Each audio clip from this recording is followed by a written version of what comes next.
Друзья, всем привет! С вами канал Power Device, и ко мне на обзор попал интересный защищенный планшет от компании Akitel, модель RT3. Планшет позиционируется как компактный 8-дюймовый защищенный девайс с достаточно объемным аккумулятором и неплохими камерами. Модель интересна прежде всего тем, что это защищенный планшет. Степень защиты здесь IP68 водонепроницаемость и IP69K защита от песка и пыли. Также, конечно, есть защита от ударов и падений. Заявленная высота падения, с которой ничего не случится с планшетом, 1,5 метра. Заявленное погружение под воду также 1,5 метра. Планшет Akitel RT3 поставляется в такой коробке. Давайте посмотрим ее содержимое. Комплектация достаточно простая и стандартная. Это ключ-скрепка, инструкция, гарантийный талон, а также короткая рекомендация для первоначальной зарядки, кабель USB Type-C, а также зарядник мощностью 5 вольт, 2 ампера и 10 ватт. Чехла в комплекте нет, наверное, по понятным мне причинам. Корпус здесь и так достаточно толстый, прорезиненный. Углы корпуса имеют выпуклость для защиты. Естественно, данный планшет я уже потестировал, и сейчас покажу некоторые тесты вам и расскажу в целом, что этот девайс из себя представляет, его плюсы и минусы. По ходу видео пройдемся по таким приложениям, как Sensor Box, оно покажет, какие датчики имеет планшет. Мультитач-тест, сколько касаний воспринимает дисплей. AIDA64 покажет реальные характеристики. Тротлинг-тест покажет, насколько процессор может перегреться, либо наоборот, перегрев ему не страшен. Узнаем. Также поиграем в игрушку PUBG, посмотрим, на что способны камеры данного девайса. А также пройдемся по основным его настройкам. Устройство на своем борту поставляется с Android 12. Обновления на Android 13 пока не приходили. Скорее всего, девайс так и останется на 12-м Android. В принципе, как я уже говорил, я его потестировал, здесь нет ничего лишнего, но есть все необходимое, даже некоторые интересные фишки. Сразу хочется отметить, что данный планшет подойдет тем, кто любит компактные девайсы. Его дисплей всего 8 дюймов. На верхней грани планшета имеются два выхода, в которых установлены мягкие резиновые заглушки. Один выход для сим-карты и карты памяти, к нему мы еще вернемся, а второй выход для зарядника. Аккуратно подцепляем заглушку и вытаскиваем ее. Она никуда не потеряется, так как на основании крепится к корпусу. Если в вашем арсенале есть кабель USB Type-C на двух концах, один вы вставляете сюда, а второй в свой смартфон, планшет начнет отдавать свой заряд смартфону, как Powerbank. Благо, батарея здесь достаточно мощная, 5150 мАч. Также из фишек в настройках, связанных с батареей, есть менеджер. Данный менеджер батареи определяет, какие приложения быстрее всего расходуют заряд, и предлагает ограничить их работу, что помогает планшету дольше работать от одной зарядки. Откроем вторую заглушку, где находится сим-лоток.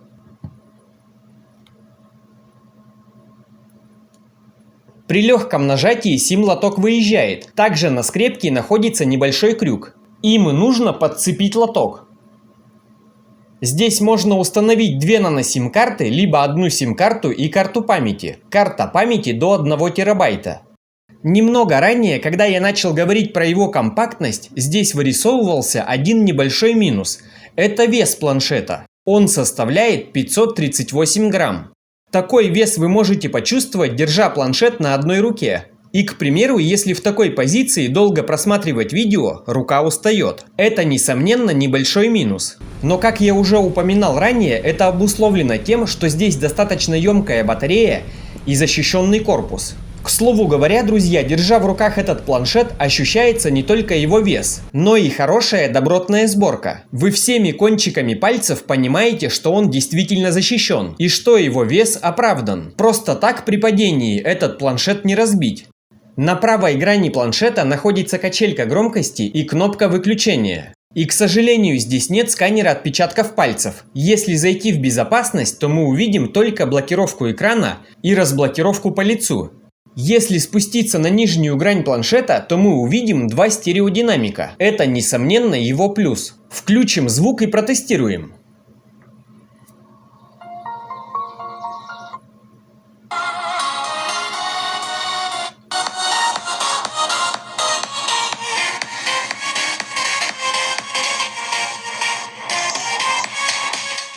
Друзья, могу сказать так, что звук здесь качественный и хороший, но громкости я бы немного добавил. Не сказать, что ее мало, но и не сильно громко. Посмотрим параметры данного планшета. Зайдем в AIDA 64. Оперативной памяти здесь 4 гигабайта. Встроенной памяти здесь 64 гигабайта, но показывает 50,5. 9,5 гигов занято системой. Процессор. Мозгом данного девайса является MediaTek Helio P22, 12-нанометровый 8-ядерный процессор. В принципе, это такой среднячок, шустрым его не назвать, но и то, что он медленный, тоже не скажешь. Работает он где-то посередине. Параметры экрана. Как я уже говорил, диагональ здесь 8 дюймов. Здесь HD экран разрешением 800 на 1280. Качество, конечно, хорошее, но лучше бы сделать экран HD+, чтобы вообще не было видно зернистости, которая здесь слегка прослеживается. Частота обновления экрана 60 Гц.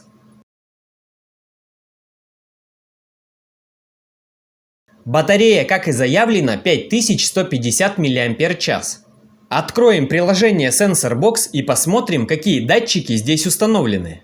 Поддерживается акселерометр, датчик освещенности, компас, датчик приближения. Температурного сенсора здесь нет. Также нет гироскопа. Микрофон, естественно, есть. Магнитный сенсор есть. И барометра, к сожалению, нет.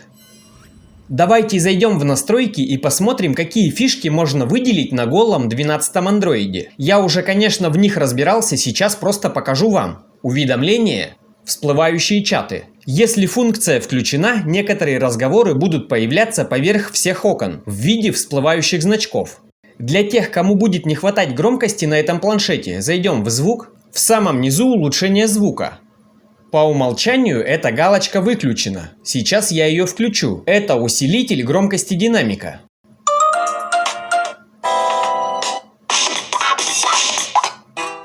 Друзья, действительно заметно, что громкость увеличилась. Настройка экрана.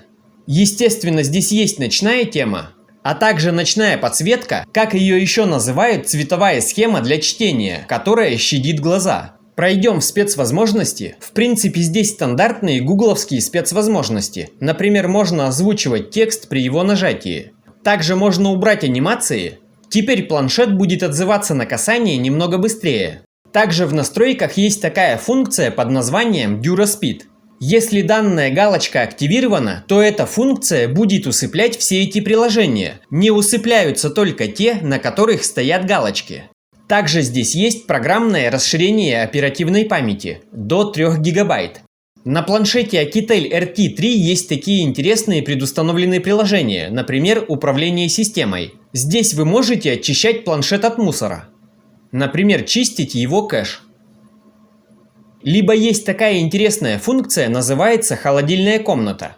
Здесь можно добавить приложение, чтобы его заморозить. После добавления такого приложения эффект аналогичен до инсталляции. Приложение будет скрыто на рабочем столе, не будет работать в фоновом режиме и так далее. Также здесь можно блокировать доступ к каким-то приложениям с помощью пароля и включать суперэнергосбережение.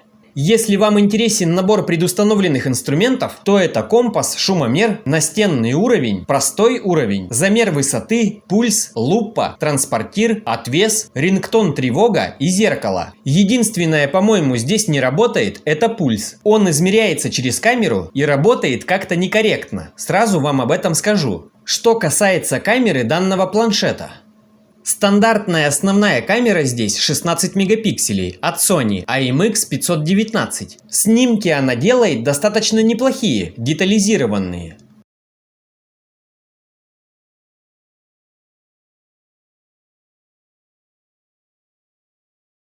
Также у основной камеры есть Beauty мод, который регулируется этим ползунком. Еще мод HDR, а также ручной Pro режим, панорама, монохромный боке и сканирование QR-кодов. Что касается видеосъемки, планшет способен снимать в разрешении HD 1920 на 1080.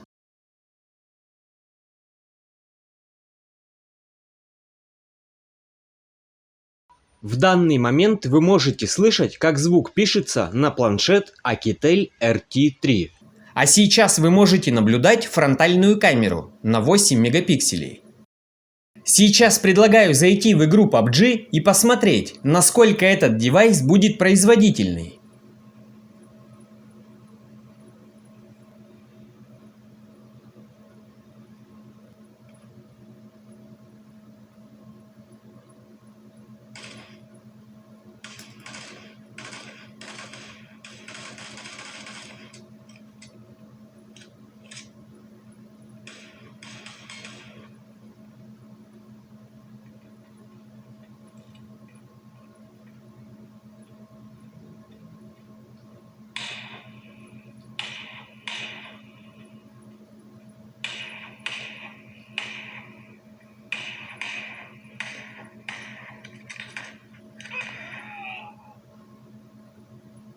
В общем, друзья, поиграв 15 минут, могу сказать, за всю игру фризов практически не было, всего 2 или 3. Но обратите внимание, что и графика здесь выставлена на баланс. Выше PUBG не дает выставить графику в соответствии с параметрами планшета. Тачскрин на касание отзывается очень хорошо, с этим проблем нет. Также планшет немного нагрелся вот в этой области. Это означает, что у него здесь установлен процессор. И как раз таки тест нагрева мы сейчас проведем с помощью программы Throttling Test. Обратите внимание, что приложение я запускаю сразу же после игры в PUBG. То есть процессор уже немного нагрет.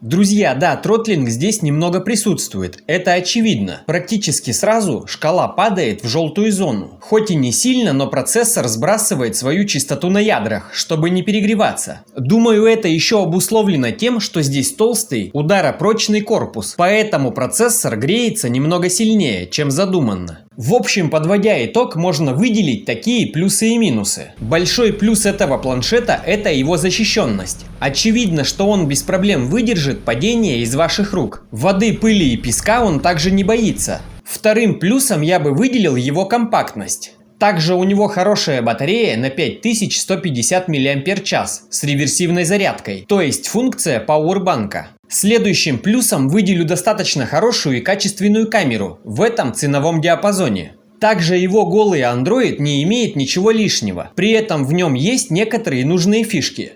Однозначно стоит выделить его два стереодинамика с достаточной громкостью, которую можно программно увеличить включением одной галочки.